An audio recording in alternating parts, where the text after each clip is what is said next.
మనం యోహాను సువార్త 16వ అధ్యాయం 24వ వచనాన్ని అధ్యయనం చేస్తూ వస్తున్నాం. ఈ దినపు అధ్యయనంతో ఈ వచనాన్ని మనం విడిచిపెట్టేద్దాం. తరువాత వచనంలోనికి వెడదాం. అంటే ఒక విశ్వాసి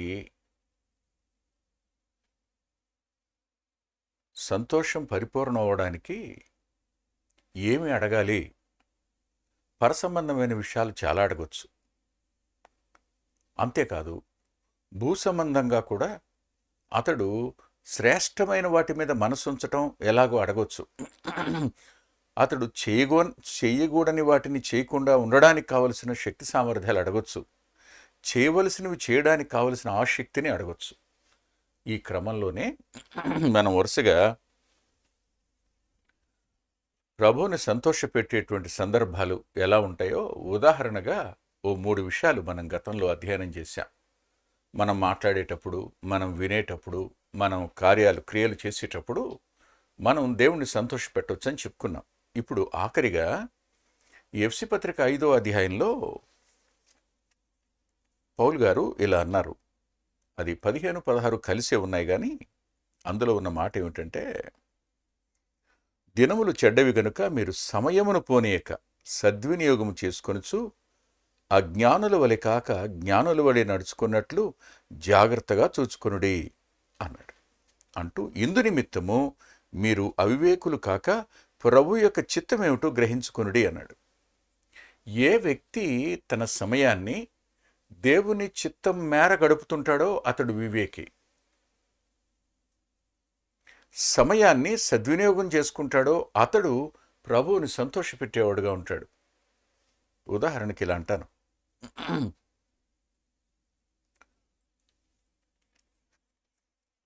నేను ఒక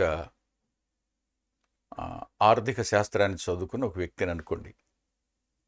ఆర్థిక శాస్త్రాన్ని చదువుకున్న నేను నా కుమారుని యొక్క వివాహ సమయాన్న అతనికి నేను, నాయనా నువ్వు షూట్ కొనుక్కో, అవి కొనుక్కో, ఇవి కొనుక్కొని కొంత డబ్బులు ఇచ్చాను. ఇచ్చినప్పుడు తను వెళ్ళాడు. తనకు అలాట్ చేయబడిన బడ్జెట్ అది. వెళ్ళిన తరువాత అతను ఇలా ఆలోచించాడు, ఎందుకు అంత ఖర్చు పెట్టి నేను కొనుక్కోవాలి? తక్కువలో కొనుక్కుంటాను, అయినా ఎన్ని రోజులు వేసుకుంటాను అని అనుకుని చాలా తక్కువ ధరకి మంచిగానే ఉన్నవి కొనుక్కొని వచ్చాడు.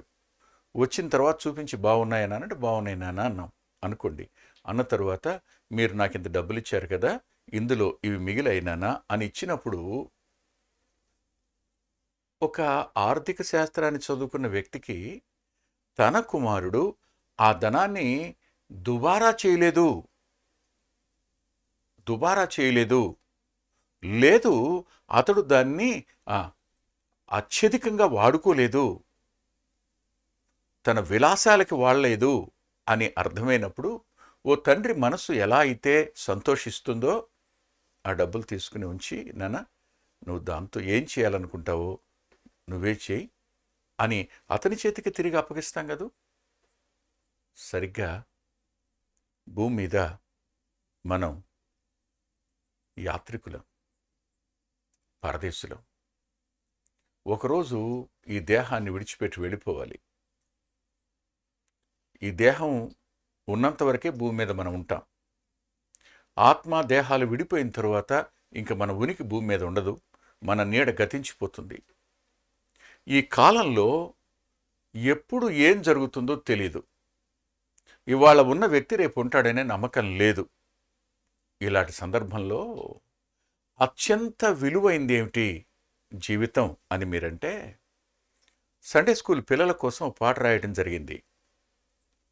సమయం దేవుడిచ్చిన ధనమే అని, సమయం దేవుడిచ్చిన వరమే అని, సమయం తరిగిపోయే ధనమే అని, సమయం తిరిగి రాని వరమే అని. ఒక్క నిమిషం జారిపోయింది, మళ్ళా తిరిగి మనం దాన్ని తెచ్చుకోలే. అంటే మనకు ఇవ్వబడిన ధనం భూమి మీద నిత్యత్వ ధనాన్ని సంపాదించుకోవడానికి పెట్టుబడిగా పెట్టగలిగింది ఏమిటి అంటే, ఈ దేహంలో మనం ఉండగానే ఈ సమయాన్ని మనం సద్వినియోగం చేసుకోవడం అనేది పరలోకంలో మనం ఐశ్వర్యవంతులం కావడానికి, భూమి మీద దేవుని చిత్తం నెరవేర్చడానికి, భూమి మీద ఉండగానే ప్రభువుని సంతోషపెట్టడానికి ఆ సమయాన్ని మనం వాడుకోవాలి. ఇక్కడనే సమయాన్ని సద్వినియోగం చేసుకోండి అన్నప్పుడు ఎందుకు ఈ మాట చెప్తున్నాడు ఆయన, ఎందుకు ఆయన హెచ్చరిస్తున్నాడు అన్నప్పుడు నేను కొన్ని విషయాలను మీ గమనంలోనికి తేవాలని, మీకు తెలియదని కాదు. మీలో చాలామంది ఎరిగిన వారున్నారు, మీరు సహృదయంతో వాక్యం వింటున్నారు, మంచి మనసుతో ఎదురు చూస్తున్నారు. వాక్యం వినడం మంచిది కదా, ఎవరు మాట్లాడితే ఏమిటిలే, వినపడేది వాక్యమే కదా అని తాలిమితో వింటున్న వారు కూడా ఉన్నారు. వారందరికీ ధన్యవాదాలు చెప్తున్నాను. కొరింథీయులకు రాసిన మొదటి పత్రికలో 7వ అధ్యాయం 29వ వచనంలో, సహోదరులరా, నేను చెప్పునదేమనగా కాలము సంకుచితమై ఉన్నది. కాలము సంకుచితమై ఉన్నది.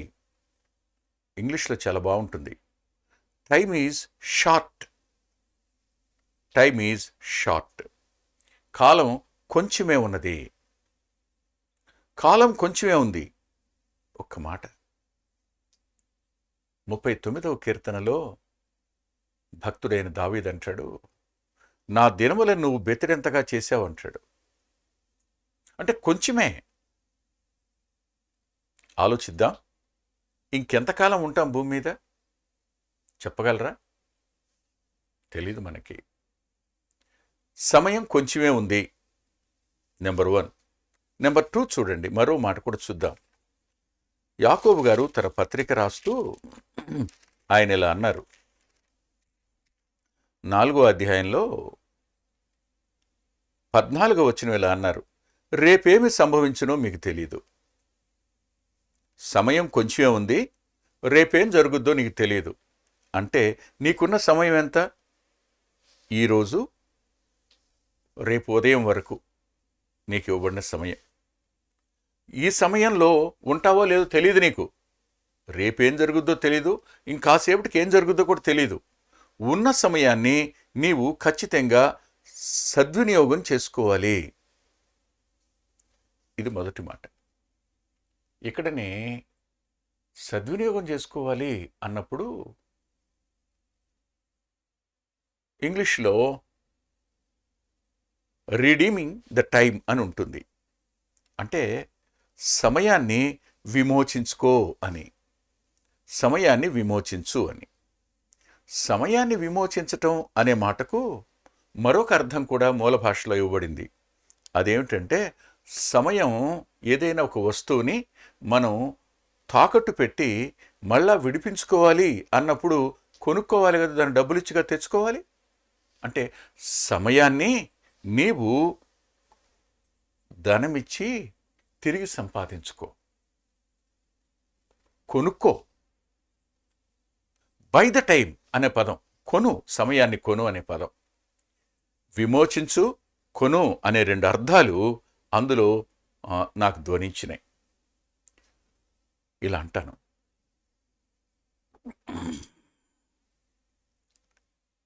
మీరు ఒకసారి మనసు పెట్టి వినండి. మీరు సంతోషంగా ఇంటికొచ్చారు.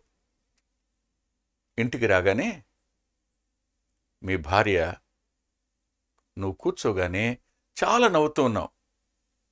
ఇలా అంది, నిన్ను మీ అమ్మ ఎంత మాట అందో తెలుసా అని. మీ అన్నయ్య నిన్ను ఎంత మాట అనేసాడో, తిట్టాడో నీకు తెలుసా అని. అమ్మ మీద ప్రేమ ఉంది, అన్న మీద ప్రేమ ఉంది, కానీ భార్య ఈ మాట అంది. భార్యని ఎందుకు అలా చెప్తున్నావు నువ్వు అని అనలేడు. ఒకవేళ నిజంగా అన్నారేమో అనే ఆలోచనకు వచ్చినప్పుడు నువ్వు రాగానే ఇలా అనుకున్నావు, బైబిల్ చదువుకోవాలనుకున్నావు, ప్రార్థన చేసుకోవాలనుకున్నావు, ఫలానా వారికి సువార్త చెప్పాలనుకున్నావు. కానీ భార్య ఈ మాట అనగానే ఇప్పుడు ప్రార్థన చేసుకోబుద్ధి కాదు, బైబిల్ చదవబుద్ధి కాదు, వెళ్ళి సువార్త చెప్పాలనే మనసు ఉండదు. ఇప్పుడు నీ సమయం ఏమైందో చెప్తావా? చెరపట్టబడింది. చాలాసార్లు మన సమయాన్ని ఈ రీతిగా అపవాది సద్వినియోగం చేసుకోనివ్వకుండా వాడు చెరపడతాడు. దాన్ని కొనడం అనే పదం ఏమిటో తర్వాత చూద్దాం. ఇలా చెరపట్టిన సమయాన్ని మనం మరలా విడిపించుకోవటం ఎలాగూ? ఇది ఎలా సాధ్యం అవుతుంది? ఒకటి ఆలోచించు. అంటే మా అమ్మాయి కదా అంది, అంటే మా అన్నవు, వాళ్ళ మాట వాళ్ళకే ఉంటుంది. నేనైతే వాళ్ళని ప్రేమించాలి ప్రభువుని బట్టి, నువ్వేం బాధపడకు, అన్నది నన్ను కదా, నిన్ను కాదు కదా అను. ఏమవుతుంది ఇప్పుడు? నువ్వు ఆ ఆలోచనలోంచి బయటపడతావు. నీ సమయం అనేది సద్వినియోగం చేసుకోవడానికి మళ్ళా లేఖనం దగ్గరికి వస్తావు, మళ్ళా మోకాళ్ళ మీదకి పెడతావు. ఎవరింకా నశించిపోతున్నవారు నీ చుట్టుప్రక్కల ఉన్నారో వారికి స్వార్థ చెప్పడానికి నువ్వు మనసు పెడతావు. ఇలాగూ సమయాన్ని విమోచించుకోవడం అనేది మనం చేయాలి. మరి వెల చెల్లించటం ఎలాగూ? సహజంగా సమయాన్ని రకరకాలుగా గడపడం అనేది మనం చూస్తుంటాం. ఇలా అంటాను, ఈ రోజున నీ సమయం ఎంత దుర్వినియోగం అయిందో ఆలోచించు. ఎంత దుర్వినియోగం అయింది? సద్వినియోగం కాకపోతే దుర్వినియోగం అయినట్టే కదా. నేను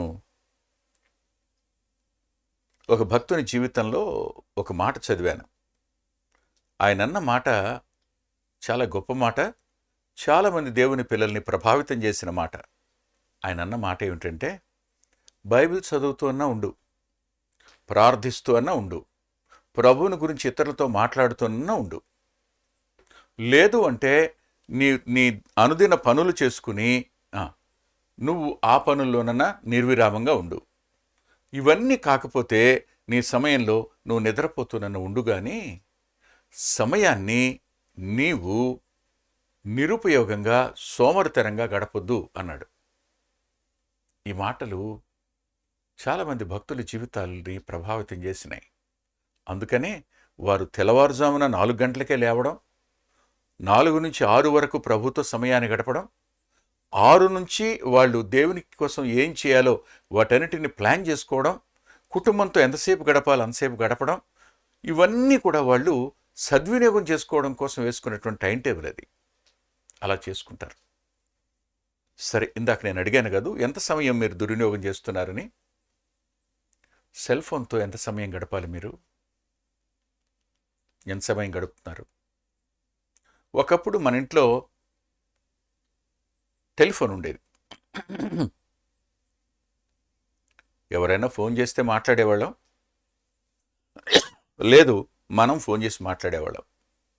మనకు ఒకటి తెలుసు, ప్రతి కాలుకి డబ్బులు అవుతాయని. కాల్ చేసి మాట్లాడుతుంటే అయ్యో 20 రూపాయలు అయిపోయి ఉంటుంది, తక్కువ మాట్లాడితే బాగుండనుంది. ఇప్పుడేమైంది? ఇప్పుడు నెలకి ఫిక్స్డ్ మనీ 568 రూపాయలు మీరు చెల్లించండి, అన్లిమిటెడ్ టైం మాట్లాడుకోండి మీ ఇష్టం. అంటే డబ్బులిచ్చి సమయాన్ని దుర్వినియోగం చేసుకుంటున్నాం. అవసరం లేని వాళ్ళకు కూడా మాట్లాడడం, అవసరం లేని వ్యక్తులతో కూడా సరదాగా మాట్లాడడం, సమయాన్ని గడిపేటు నేర్చుకున్నారంతే సెల్ ఫోన్తో. కాదని చెప్పండి మీరు. ఆ టెలిఫోన్ ఉన్న రోజుల్లో ఆకివీడి దగ్గర ఉన్నటువంటి కుటుంబాలు అమెరికాలో ఉన్న వారితో ఈ వేసవి కాలం నాడు ఫోన్లో మాట్లాడారంట. బిల్లు వచ్చిందంట 30,000. ఆయన షాక్ అయిపోయాడు. షాక్ అయిపోయి మా ఇంటికి ఎంత బిల్లు రావటం ఏంటని. చూడండి సార్, మాట్లాడకపోతే ఎందుకు వస్తుందని. తీరా చూస్తే సంగతి ఏమిటంటే, అమెరికాలో ఉన్న వాళ్ళకి ఆవకాయ గురించి మాట్లాడుతున్నారంటే ఇక్కడ వాళ్ళు. ఉప్పు ఎంత వేయాలి, ఆవు పిండి ఎంత వేయాలి, నూనె ఎంత పోయాలి, ఇవన్నీ. ముక్కలు ఎలా కోసుకోవాలి, ఏ మొక్క పక్కన పెట్టేయాలి, ఏ కాయని ఎలా గ్రేడింగ్ చేయాలి, పని పాట ఏం లేదా?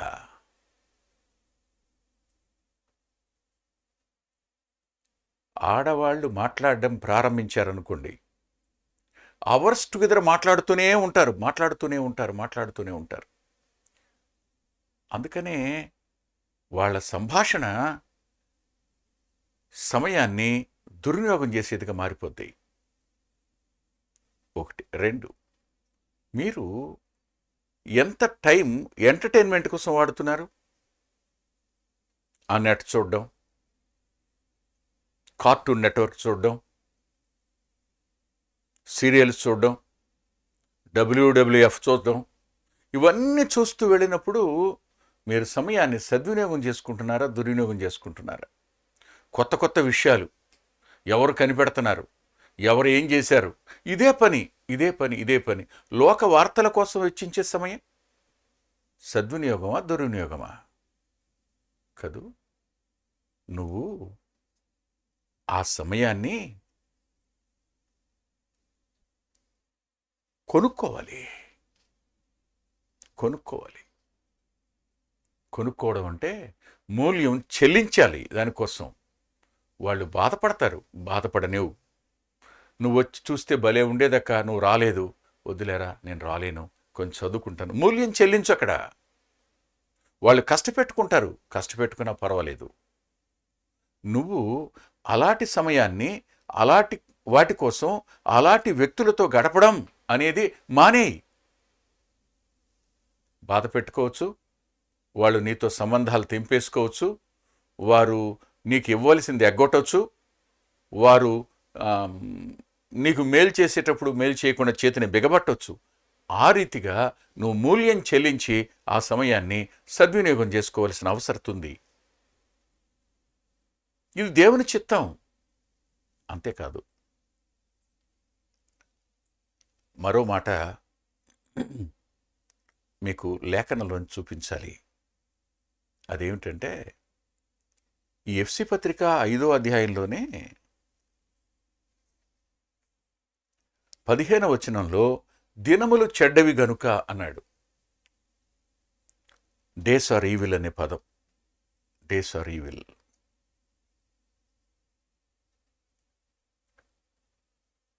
ఒకసారి వెనుతిరిగి చూడండి. ఇవి నిజంగా దుర్దినాలు. ఇవి నిజంగా చెడ్డదినాలు.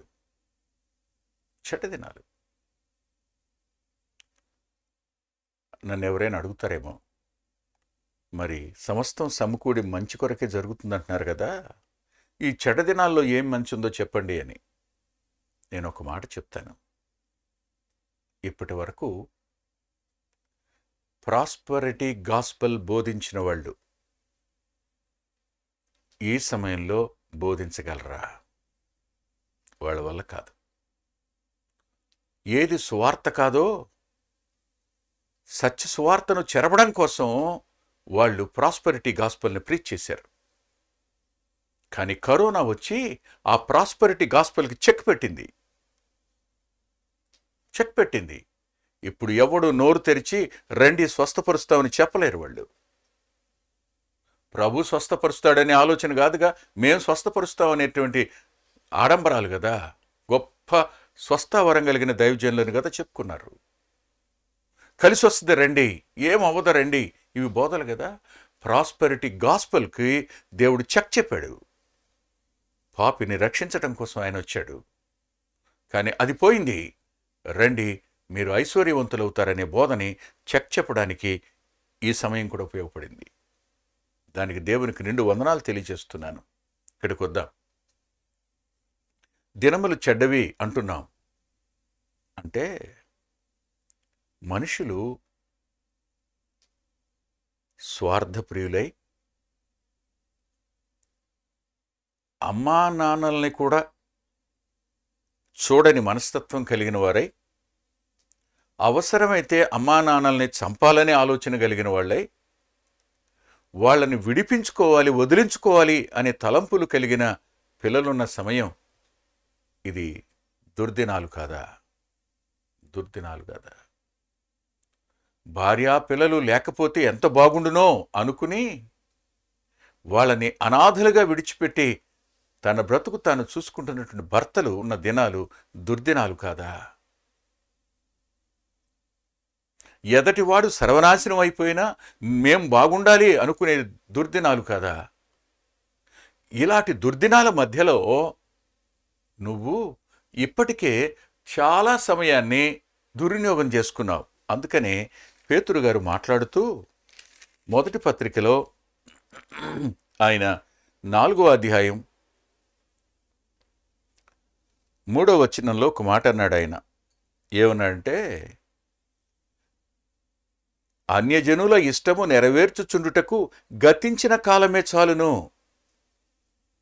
దేవుని ఎరిగిన వాడివై ఉండి, విశ్వాసివై ఉండి, నీవు గడిపిన కాలమంతా అన్యజనులు వేటి కోసం గడిపారో నువ్వు వాటి కోసమే గడిపావు.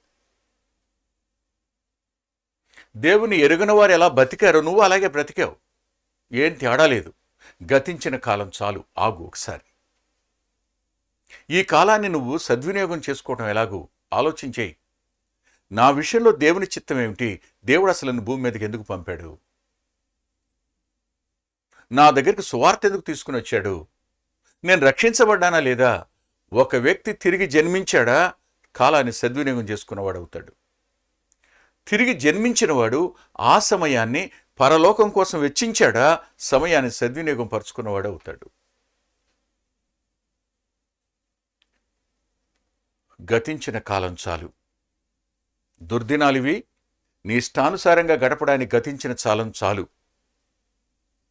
ఇదే సమయంలో మరో మాట కూడా, మన సమయాన్ని చెరపట్టే మాట ఒకటి చెప్పాలనుకుంటున్నాను నేను.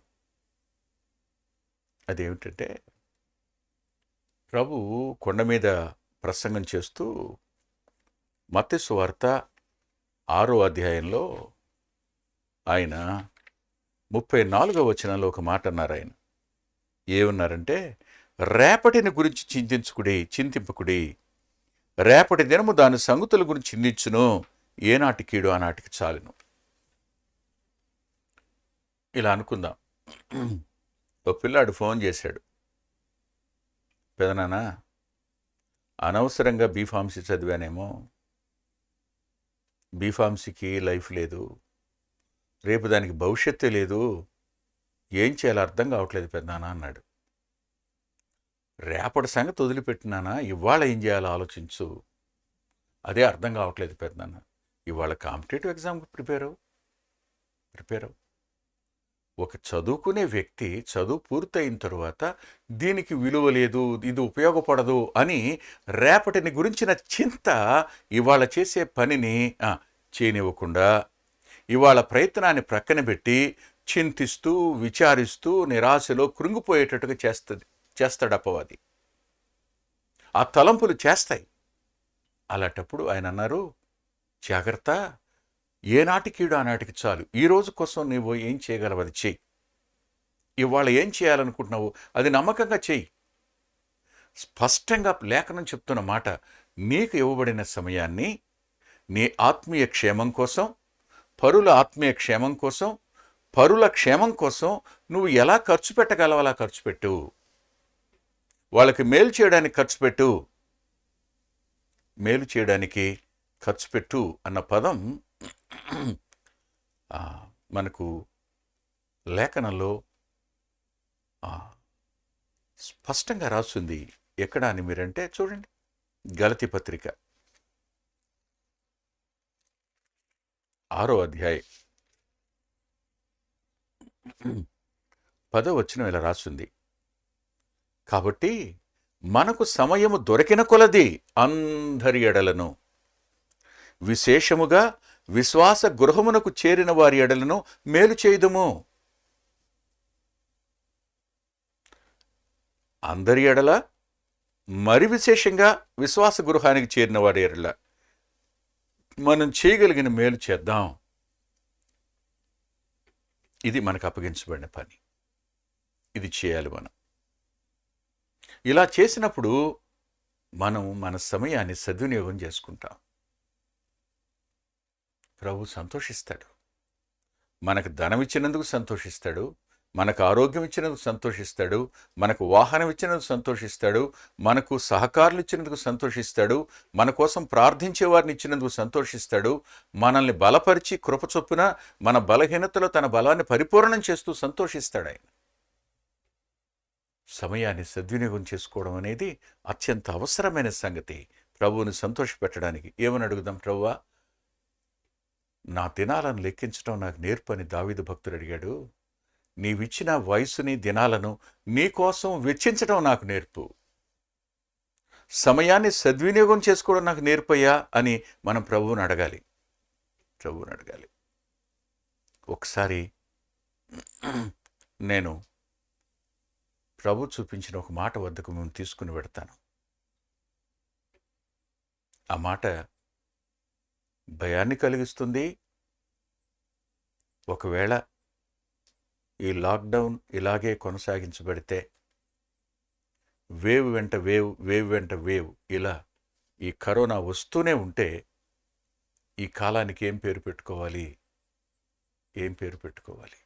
ప్రభు చెప్పిన మాట యోహాను సువార్త 9వ అధ్యాయం 4వ వచనం. రాత్రి వచ్చుచున్నది, అప్పుడెవడనూ పని చేయలేడు.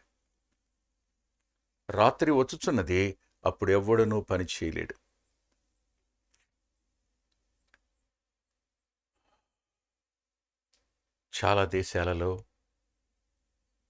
రాత్రి సమయం గడుస్తున్న వేళ ఇప్పుడు దేవుని పని చేయడానికి అవకాశం లేనటువంటి వేళ,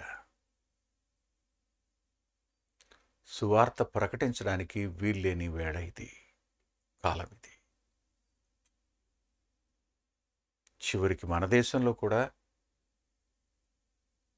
ఈ పరిస్థితులు దాపురించటం వల్ల బయట సువార్త ప్రకటించడానికి అవకాశం లేకుండా పోయింది. బహిరంగంగా వాక్యం చెప్పడానికి వీలు లేకుండా అయిపోయింది. సహవాసంగా కూడి దేవుని పని చేయడానికి అవకాశం లేకుండా పోయింది. ఇలా కూర్చుని వాక్యం చెప్తున్నప్పుడు చెప్పలేనంత దుఃఖం. రాత్రి వచ్చున్నది, అప్పుడు ఎవరునూ పని చేయలేడు.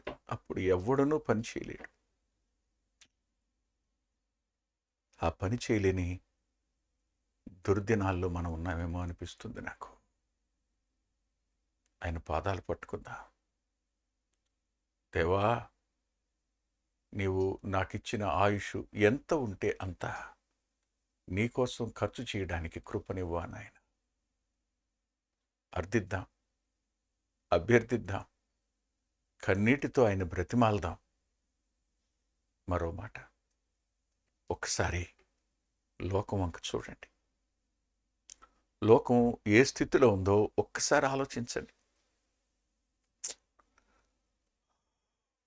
ఎటు వెళ్ళిపోతున్నారో తెలీదు. పక్కింట్లో తెల్లవారితే ఒక వ్యక్తి ఉంటాడో లేదో తెలీదు. ఎవరు ఏమైపోతున్నారో అర్థం కావడం లేదు. తల్లిదండ్రులు వెళ్ళిపోతే పిల్లలు దిక్కులేని వాళ్ళగా మిగిలిపోవడం, పిల్లలు వెళ్ళిపోతే తల్లిదండ్రులు అనాథలుగా అయిపోవడం, శూన్య దృక్కులతో ఎటో చూస్తున్నటువంటి వారిని చూస్తున్నాం. దుఃఖంగా ఉంది ఈ రోజులన్నీ అలాగే ఉంది. దయచేసి ప్రసంగి గ్రంథం దగ్గరికి రండి. ప్రసంగి గ్రంథంలో 8వ అధ్యాయంలో 7వ వచనం చదువుతున్నాను, జాగ్రత్తగా వినండి. సంభవింపబోవునది నరులకు తెలియదు, అది ఎలాగూ సంభవించినో వారికి తెలియచేవారెవరు? గాలి విసరకుండా చేయుటకు గాలి మీద ఎవనికి అధికారం లేదు. మరణదినము ఎవరికి వశము కాదు. ఈ యుద్ధమందు విడుదల దొరకదు. దౌష్ట్యము దాన్ని అనుసరించు వారిని తప్పించదు. ఈ మాటలు చదువుతున్నప్పుడు, బాబు, ఎటో వెళ్ళిపోతున్నారు మీరు, ఆగండి ఒకసారి. చీకటిలోనికి, నిత్య శిక్షలోనికి, మరణాంధకారంలోనికి, నరకంలోనికి మీరు వెళ్ళిపోతున్నారయ్యా, ఆగండి అని ప్రభు యొక్క మరణ పునరుద్ధానాలను ఎరిగిన వాళ్ళం. అరే రే రే రే రే కరోనాకు మందు కనిపెట్టారు ఎవరో ఒక వ్యక్తి అన్నప్పుడు ఎంత సంతోషించారు. కానీ మరణానికే ఒక ఆయన మందు కనిపెట్టాడు. ఆ కనిపెట్టబడిన ఔషధం నీ దగ్గరుంది. ఆయన ప్రభు అయిన యేసుక్రీస్తు వారు పాపులందరి కోసం సిలువలో తన రక్తాన్ని చిందించిన, పాపానికి క్షమాపణ కలుగు చేసిన, విమోచన కలుగు చేసిన, భక్తిహీనుని నీతిమంతునిగా మార్చిన, ఆయన యందు విశ్వాసం ఉంచిన వాడిని నిత్యజీవం కలవాడిగా చేసి, మరణం వద్ద భయపడుతున్న మానవునికి నిశ్చేతను అనుగ్రహించి,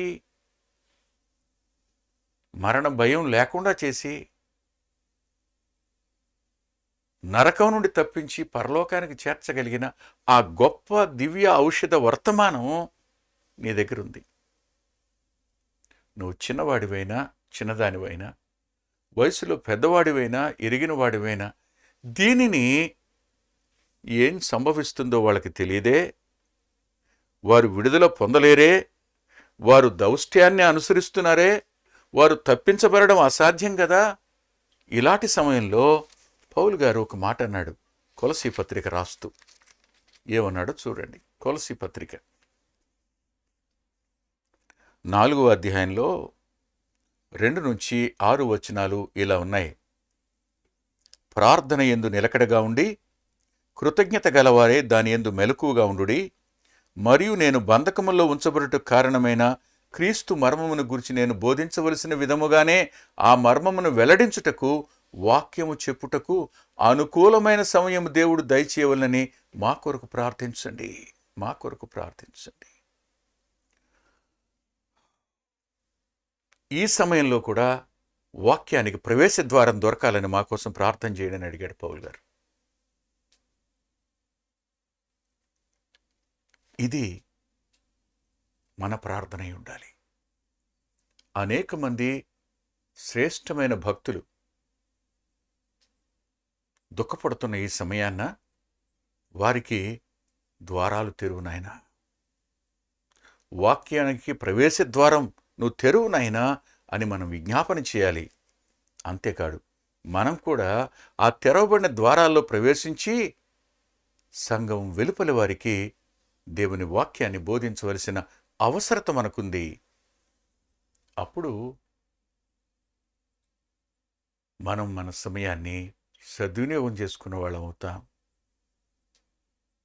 ప్రభు వైపు అలా చూసినప్పుడు ఆయన ఆ సంతోషాన్ని మన అంతరంగంలో పోస్తాడాయన. ఒక్క మాట అంటాను.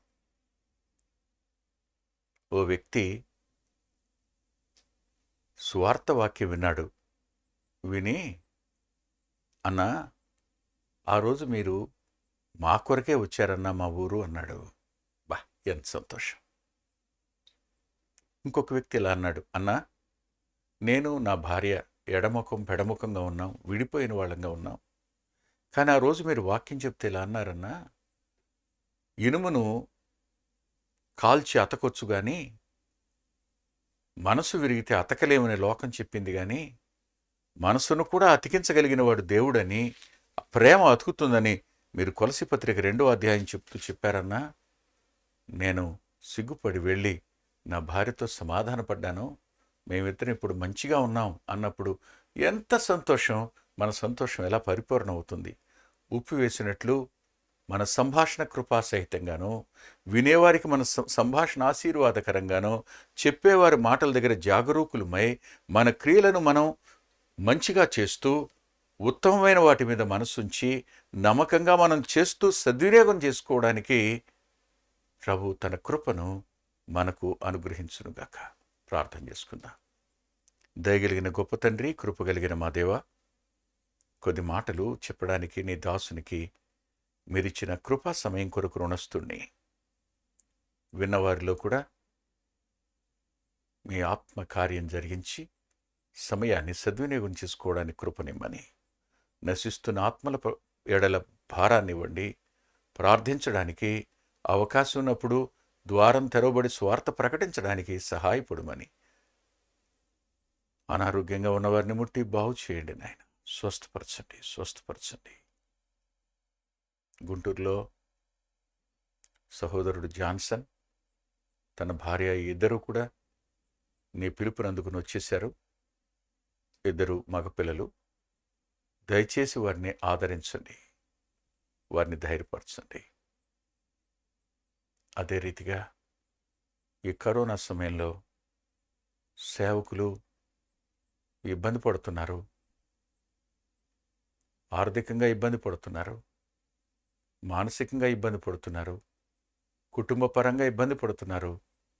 అలాంటి వారి అవసరతల కొరకై మీరు మీ హస్తాన్ని చాపి వారందరినీ ఆదుకొండని విజ్ఞాపన చేస్తూ వస్తున్నాను. అనారోగ్యంతో బాధపడి పడకనున్న వారిని ముట్టి స్వస్థపరచండి ప్రభువా. లేవనెత్తండి నాయన. లేచి నీరసంలోనూ నిస్సత్తువులో ఉన్న వారిని బలపరచండి. దయచేసి తమ్ముడు లాజరస్ని, మణిని మీరు జ్ఞాపకం చేసుకుని జ్యోతికి వీరి ముగ్గురికి సంపూర్ణమైన ఆరోగ్యాన్ని ఇవ్వండి. తిరిగి సువార్త ప్రకటించడానికి ఇలాంటి సువార్థికులు అవసరం నాయనా. ఎవరు రోడ్డు ప్రక్కన కళ్ళజోళ్ళు అమ్ముకునే వారి దగ్గరికి వెళ్ళి, హెల్మెట్లు అమ్ముకునే వారి దగ్గరికి వెళ్ళి, రిబ్బన్లు అమ్ముకునే వారి దగ్గరికి వెళ్ళి సువార్త చెప్తారయ్యా. ఎవరు చెరు కొట్టడానికి వచ్చేవారి దగ్గరికి వెళ్ళి సువార్త చెప్తారయ్యా. ఎవరు ఇటుకలు చేసేవారి దగ్గరికి వెళ్ళి సువార్త చెప్తారయ్యా. దేవా దేవా, సమయాన్ని సద్వినియోగం చేసుకోవడం కొరకై వారిని లేవనెత్తండి. చీకటి కాలం వస్తుంది, పని ఎవరు చేయలేరన్న మాట దుఃఖంగా ఉంది. కనికరం చూపించండి. మరలా సువార్త ప్రకటించగలగడానికి మరలా పనిచేసే కాలాన్ని ఇమ్మని నీ కృపకు మాట్లాడిన నన్ను వింటున్న మా ప్రియులను అప్పగించుకుంటూ యేసుక్రీస్తు ప్రభు వారి పేరిట ప్రార్థిస్తున్నాం తండ్రి. ఆమేన్. ప్రభు చిత్తమైతే తిరిగి ఆదివారం ఉదయం 8:30 గంటలకు కలుసుకుందాం. దేవుడు మిమ్మల్ని దీవించునుగాక.